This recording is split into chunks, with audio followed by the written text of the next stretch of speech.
Welcome back to another technical video. Today we're going to be going through your question, answering it, and hopefully finding that solution you need.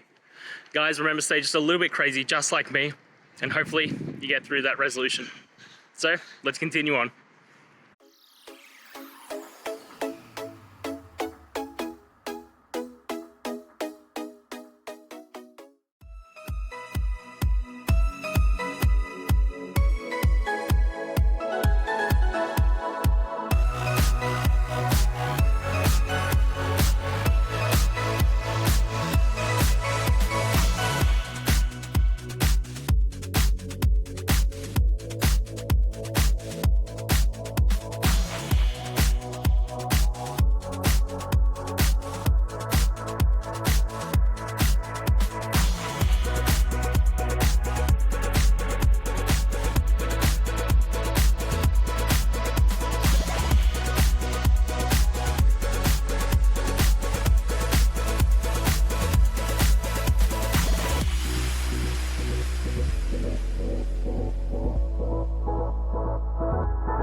And that's it.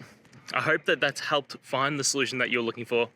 And if it did, please, I'd appreciate it if you hit the subscribe button. Every time you hit it, it really helps. Now, I'll see you next time you need some technical help. And until then, have a good one.